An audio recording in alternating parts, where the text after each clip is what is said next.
everything that's been happening with the new civil rights movements that have happened, I thought about an old article that was published in Yoga Journal many years ago. It must have been about 10, 15 years ago. That featured uh, Alan Finger, who's the founder of Ishta Yoga and also was one of the founders of Yoga Works, and David Life, and there were two separate interviews. They asked them the same questions, but they had very different responses. And the first question was what should I expect when I go to a yoga class or get on my yoga mat to practice? And Alan Finger had, it was a very like he says you should expect to experience that, yoga is for everybody. It's inclusive. It should be accessible to all people, no matter where you are or what part of your life you're in, no matter what, race you're from, or gender, or sexuality, or economic setting, or whatever. He was saying that it should be a very inclusive experience. When the question was posed to David Life, being a little bit darker, he said, you should expect the feeling that you're going to die every time you get on the mat. And that was kind of how he left it. You should kind of experience the struggle and the conflict and the fact that like yoga is hard. And I've been thinking about their two answers. Now, for me, I have to admit that when I read the article, David Life is my teacher, so I was attracted to his answer because, that's what I had experienced when I got on the mat the first time. I had experienced like more of like the struggle with it, and that you were kind of, expecting this to bring up issues that you were kind of fearful of, that it was going to make you feel uncomfortable, just like the idea of thinking about death or your own immortality. That's like, how many people just sat around thinking about like, what's it going to be like to die, or when will I mean, you get into kind of a morose state when you do that. So, but that's what I experienced, and when I came to the yoga mat, I was experiencing a lot of things that were ending in my life, that were dying, and so that I was attracted to his statement. But in reality, as I think about what both men, who are very wise men, had to say and had to offer, I actually don't agree with either one of them. The maybe a better answer to the question, like, what should I expect when I step into a yoga class, or is, I don't know. I don't know what you should expect. Maybe that's a better answer. Because both men wanted everybody's experience to be the same, right? No matter who they were or where they were in their lives. Alan Finger wanted it to be kind of a Melbatose kind of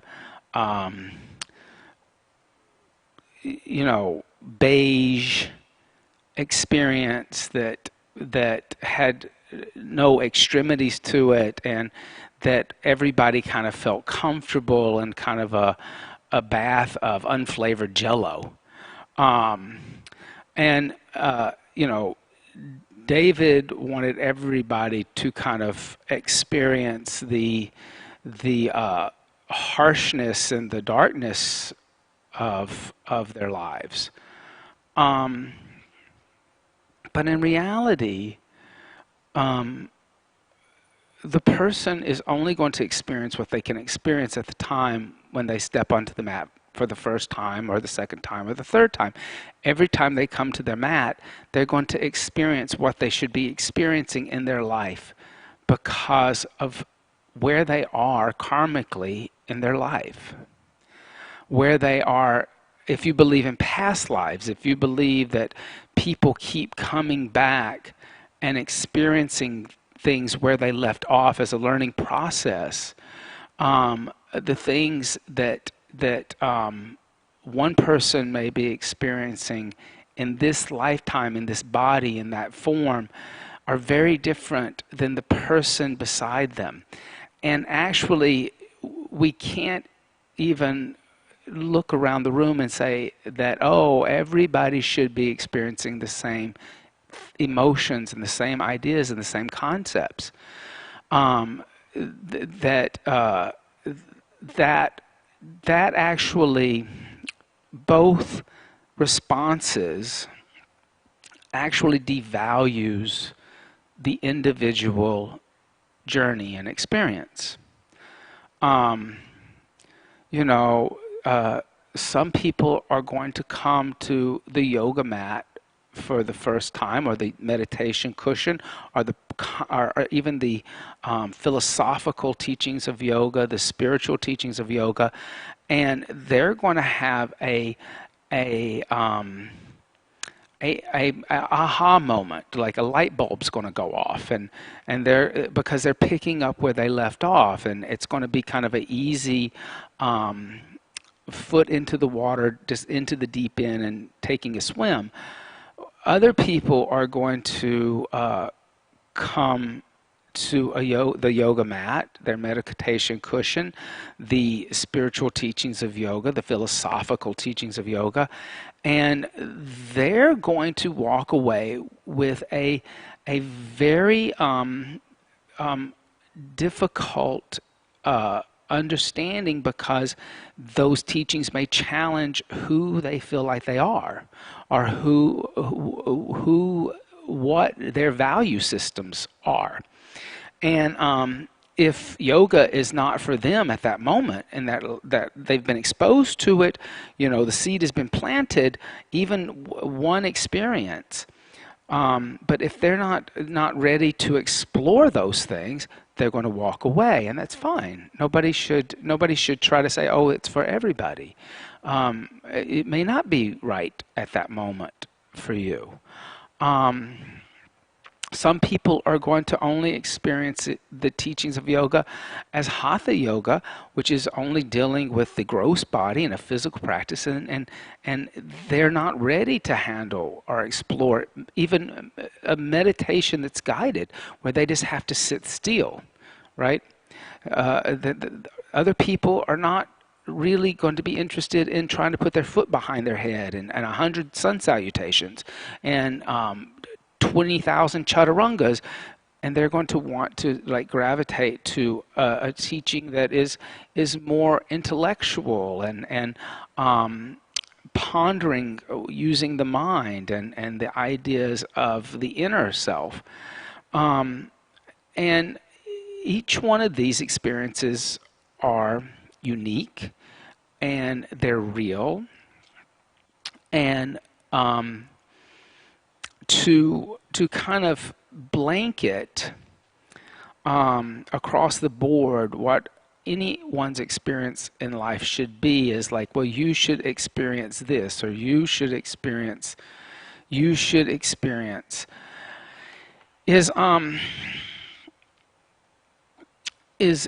misguided, because in both ways it's homogenizing the individual experience. And we're seeing a lot of that now. And we're seeing it on the political arena, both from extremes. That was what was interesting about Alan Finger and David Life's responses. They were polar opposites. They were the extremities. And we're seeing that kind of discussion happening on both extremes now, and in the arena that we're in, that people want to kind of deny the other's experience, or that there's multiple experiences and multiple understandings, and that the things are much more complicated than we can start to understand. And at a certain point, we all have to understand that I am never going to understand that experience that you're having. And this is why many times as an asana teacher, I will say things like, I can't tell you what you're experiencing now. You have to tell me what you're experiencing, because not all of us are experiencing the same thing in the room at the same time. This is maybe some people feel their front of their thigh, their quadricep really burning. Other people may not. You know, I can't say across the board, oh, everybody in the room, while we do a handstand, you're experiencing the fear of falling.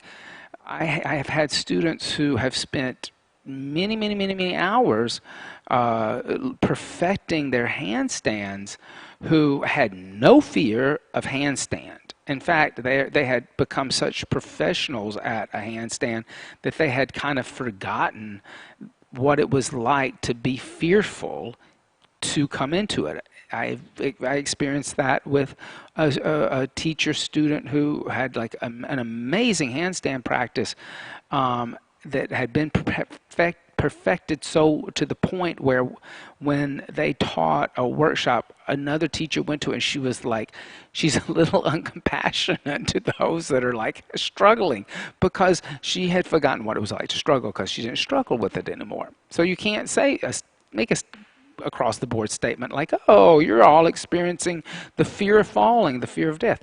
You can't say that. Some people are experiencing that. Other people think this is the best thing in the world and they're having a good time, and it's like, you know, trying to come up into the handstand is a laugh. Other people are like, it's kind of like they've mastered it, and they've like, and it's a technical thing, and they're experiencing it from a very like technical point of view. So life is that way too. All of our experiences are unique because of where we are in our karmic journey. And we're in that place because that's where we need to be. That's where what we need to learn while we're in this place in the body. And you should tell me what that is. I shouldn't tell you what that experience should be. And we shouldn't tell each other. You know, the stronger collective group can't tell the minority what it's like, or what they should be experiencing, or what they should be feeling. You have to allow them to have their own feelings and their own thoughts and their own awakenings, or they're going to miss something. They're going to miss out on part of the learning process. So in reality, what should you expect, whether from yoga or meditation or life? I don't know. I don't know what you should expect. What do you expect? What is it that you expect? And how are you going to feel when your expectations are not met? Are you going to feel defeated and walk away? Or are you going to be open and understand that the expectations that you had were maybe unrealistic, or maybe they were too low, or maybe they were too high. What are you going to learn from the process? So I believe that now. Now, as I've practiced, I believe the only reason why we have been lucky enough to have this body and have this mind is for the learning process itself. Life is really like a big chemistry lab, right? It's a laboratory. It's a learning process. You try an experiment, the experiment fails, you try it again. As you try and experiments and you succeed and you fail, you write it down. You take note of the learning process and you make changes. And of course, you have to have some expectation, or you can't really do the experiment, right? You're hoping to find that solution to whatever it is in the experiment that you're trying to achieve. But if the experiment doesn't work out, great scientists, if their expectations are not met, they don't, take off their lab coat and throw it across the room and walk out and not talk to anybody or not participate anymore. They stick with it. And that's the one thing. That's the one thing that I would like everybody to take away from yoga, is that you have to stick with it. You have to continue the practice. It's not a one-time thing. It's not a thing that you can be a dilettante with, or kind of come in and out of it. There's a stick with it quality that for you to have the true experience that you're going to need to have with yoga, you have to stay with it, no matter what it was you were hoping for, no matter what it was you were anticipating, no matter what it was that you thought it was going to be. From situation to situation, from day to day, from month to month, year to year, your experience is going to change. The experience you have today is not the experience you're going to have tomorrow. The experience you had years ago is not the experience you'll have in the future. So, but the only thing that is consistent is the practice, the stick with it. And that constantly being aware of the changes internally and externally too. So allowing yourself to find a comfortable seat. And there is a relaxed quality to this seat, but there is a conscious quality. It's too relaxed, you're slouching, you're going to sleep. Too tense, you're rigid, and you're holding the body up in an uncomfortable way. So there is a conscious placement of the body that is aware, and at the same time it is at ease. And what that feels like for each of you is an individual experience, and today's experience may be different from tomorrow's experience. And take note of the external world.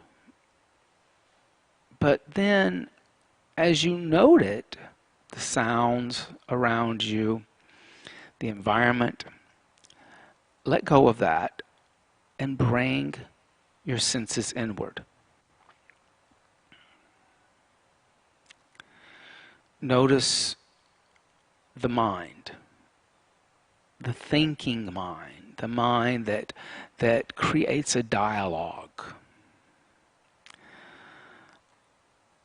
Try to calm your mind. Now, how do you do that? How do you have that experience of quietening or calming or ceasing the chatter of the mind? the ancients tell us that one is to focus on the breath. That if when the breath is calm, the mind is calm. When the breath is elongated, the thoughts kind of subside a little bit. So consciously notice the breath and elongate the breath. So inhale 2, 3, 4, 5, 6, 7, 8, 9, 10. Exhale 2, 3, 4, 5, 6, 7, 8, 9, 10. Inhale deeply.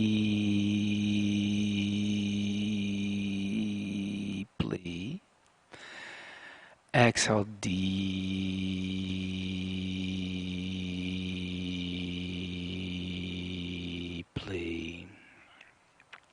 Inhale deeply.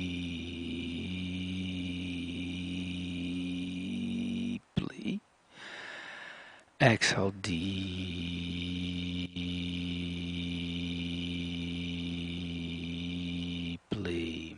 And as you inhale deeply and exhale deeply, you may notice that the mind rests a little bit. It will rest for a little while. Now to control the mind, you're going to need more help than just that deep inhale and that deep exhale. So focusing on the mantra of Om, as you inhale, hear that sound of Om in your inhale. Om.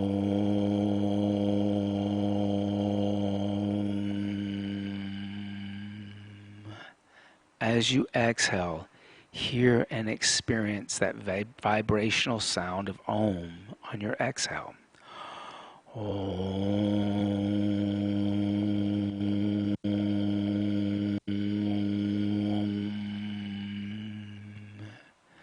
Deeply inhale the sound of Om. Om.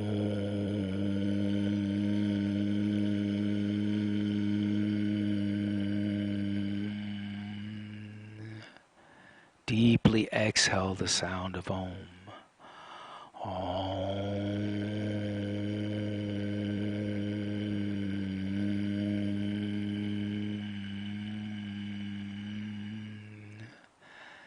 As you inhale the sound of Om, see the symbol of Om within the mind's eye. Om.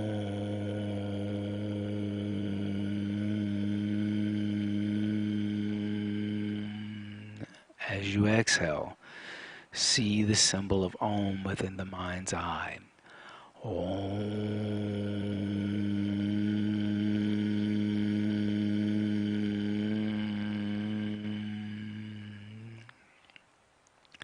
Continue to deeply inhale the sound of Om. Om.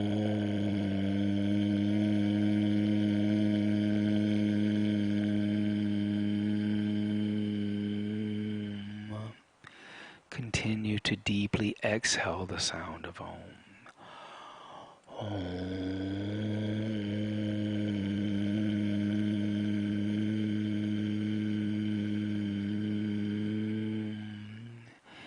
Inhale. Om.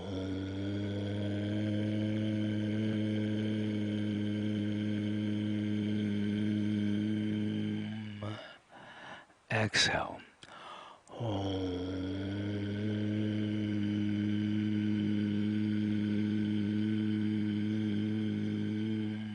Continue this internal journey on your own.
Continue to inhale deeply.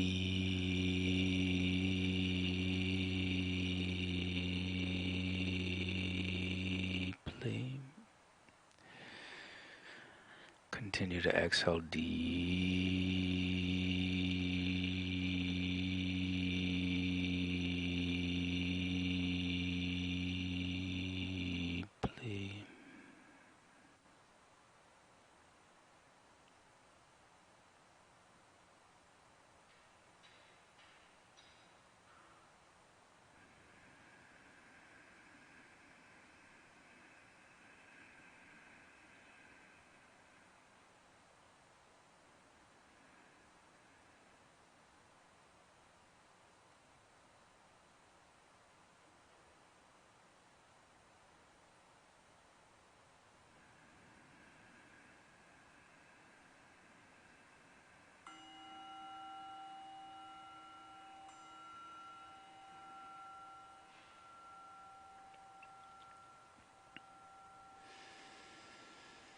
Silently tell yourself, I'm not this body.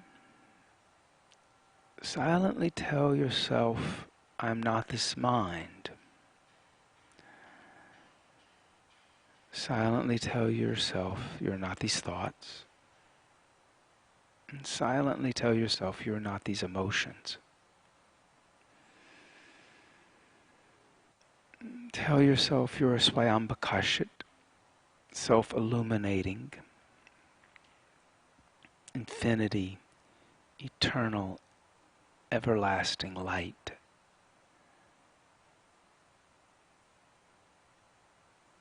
Inhale deeply for the sound of Om.